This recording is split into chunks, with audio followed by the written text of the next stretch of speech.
As a constitutional crisis grows in Washington, we begin today's show looking at the Trump administration's escalating attacks on press freedom. Last week, the interim U.S. attorney in Washington, Edward Martin, threatened to prosecute anyone, including journalists, who, quote, target or, quote, impede Elon Musk and Doge. That's the Department of Government Efficiency.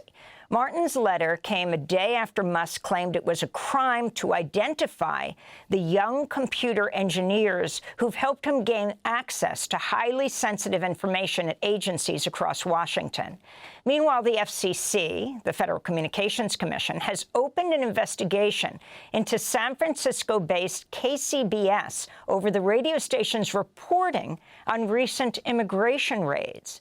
The FCC has also opened a broader investigation of NPR and PBS and their practice of airing underwriting announcements. On Friday, Donald Trump openly called for the Washington Post to fire longtime columnist Eugene Robinson after he accused Trump of trampling the Constitution.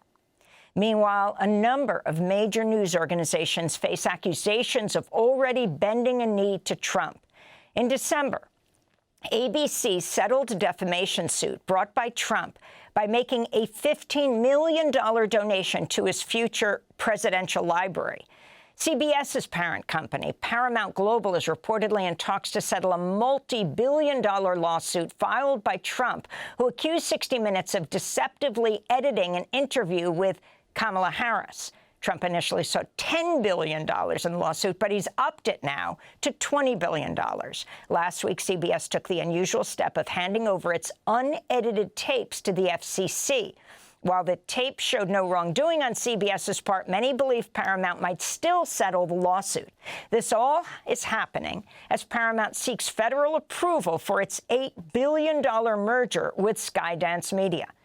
We're joined right now by Jamil Jaffer, Executive Director of the Knight First Amendment Institute at Columbia University. His recent New York Times opinion piece is headlined, "This is not a moment to settle with Trump." Welcome back to Democracy Now!, Jamil. Thanks, Amy. So we just went through some of the cases, but if you can go through them in depth and explain what is happening here. Is the media obeying in advance? Yeah, I mean, that's how I see it. I see a kind of failure of courage among the largest and most powerful media organizations in the country. You started with the ABC settlement. This is a case that arose out of George Stephanopoulos saying on TV that President Trump had been found liable for rape, when in fact the jury had found him liable for sexual assault. Trump sued, claiming that he'd been defamed. I don't think that And let's be clear, it was the judge who said, in common parlance, this would be rape. That's right. That's right. I don't think that Trump had any chance of winning that lawsuit. If ABC had contested it, ABC would have been protected by the New York Times versus Sullivan rule. New York Times versus Sullivan is a 60-year-old case that gives citizens broad power to or broad latitude to criticize government officials, makes it very difficult for public officials to recover in defamation actions. I don't think there's any way that ABC would have lost that case, but they settled the case. Second one is Meta's settlement with Trump. This is over Meta's decision, or Facebook and Instagram's decision, to deplatform Trump after January 6th. Trump sued, claiming that his First Amendment rights had been violated. This, I think, is a totally frivolous case. There's no way that Trump would have won that case against Meta, but Meta settled it as well for $25 million. Again, all going to Trump's presidential library.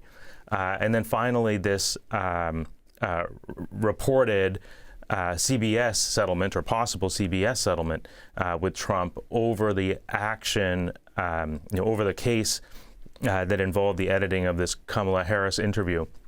I don't think that CBS edited that interview in any unusual way at all. The kind of editing they did is routine for journalism, for media organizations.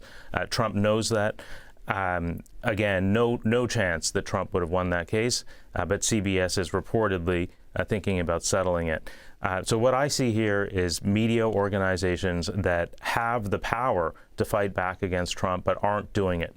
I think that's a failure of courage, and it has implications for those particular media organizations because I think it affects their credibility and their prestige. But it has larger press freedom implications as well because every time one of those media organizations settles a case, the next organization finds it more difficult to resist Trump. And this is a moment in which we need these organizations to hold the powerful to account, hold Trump to account, and this is exactly what they should not be doing. And Jamil, what about this latest story this week about the FCC investigating a San Francisco radio station, KCBS, for its coverage of immigration enforcement in San Jose? Yeah, I mean, here too, I think you see the Trump administration trying to use its regulatory authorities in a way that chills press freedom, chills legitimate reporting. No question here that radio station was within its rights to report what it did. And what Trump is trying to do, or what the FCC is trying to do here, is chill not just that radio station, but other radio stations and other media organizations from engaging in reporting that is inconvenient to the administration. I mean, I mentioned the CBS case. Another aspect of that case involves the FCC, with the FCC having demanded from CBS that it turn over unedited transcripts of its interview with Kamala Harris. And I don't think in another... They released them. And they released them, and they released them. I don't think in another, in any other era, a news organization would have just turned over those transcripts without at least trying to get a judge to narrow the request or look at the transcripts in camera before turning them over. But CBS just turned them over, and I think that there's a real risk here that on paper we're going to have all the First Amendment rights in the world. The First Amendment is going to look great on paper, but the organizations that we need to assert their First Amendment rights to defend press freedom are increasingly just not doing it. I mean, I've named a few of the settlements, but even before we got to the settlements, there were the LA Times and the Washington Post, which quashed editorials that would have been that would have provoked Trump. This happened before the election. Then there were the big tech companies that all made $1 million donations to Trump's inaugural fund. I think what we're seeing is media organizations, including social media organizations, lining up to ingratiate themselves with President Trump, and that is an extremely troubling thing at this particular moment. And of course, it's not just media organizations, universities. They talk about the free speech rights that are endangered, increasingly endangered at universities by the Trump administration, for instance, threatening to deport pro-Palestinian students. Yeah, I mean, I think this is it's a larger issue across society. Many of the institutions that we need to serve as checks on government power at a moment like this are not doing their jobs.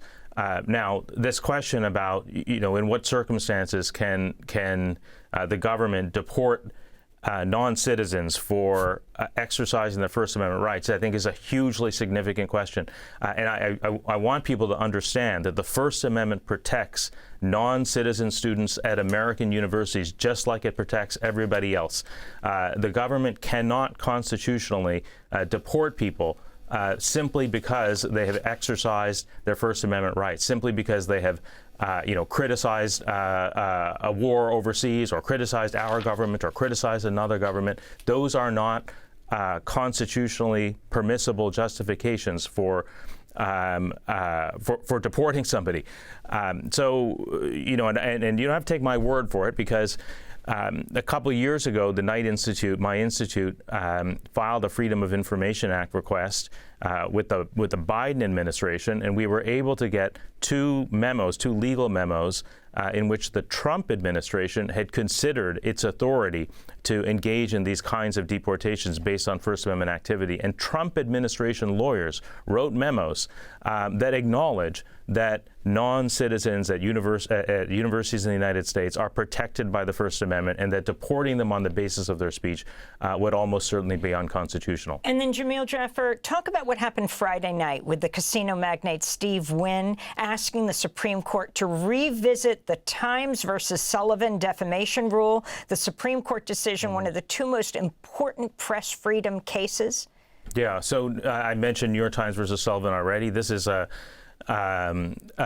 been a campaign by some conservatives over the last few years to try to get the Supreme Court to narrow or overrule New York Times versus Sullivan, which would be a very big deal because it's New York Times versus Sullivan more than any other case that protects our ability to criticize government officials, which is core to our democracy. And what was it established under New York Times versus Sullivan? What case was that? So it's called New York Times versus Sullivan. It's a case involving the New York Times was sued by a Southern police official who was concerned about civil rights activism in the South and complained in particular about an ad in the New York Times that he said accurately was inaccurate. The ad included some inaccuracies in it. And he said because the ad included inaccuracies, the New York Times was liable, I think it was for $500,000, which at the time would have been crushing liability even for the New York Times. And if he had won that case, other news organizations reporting on the civil rights movement would have been crushed as well. But the Supreme Court said if you're criticizing government officials, you have to have broad latitude even to get things wrong. So unless the public official can show what's called actual malice, and unless the public official can show that the newspaper or the writer recklessly published false information or deliberately published false information, there's no recovery possible. The First Amendment forecloses recovery. So now some conservatives are pushing to get the Supreme Court to overrule that decision. I think it's a misguided campaign, even if you want the things that these conservatives want. I think this is going to backfire on them. But this cert petition that was filed on Friday night, this request that the Supreme Court hear the case, is another effort in this longer campaign to get the Supreme Court to either scale back or overrule New York Times versus Sullivan. Jamil Jaffer, thanks so much for being with us, director of the Knight First Amendment Institute at Columbia University. We'll link to your piece in the New York Times. This is not a moment to settle with Trump.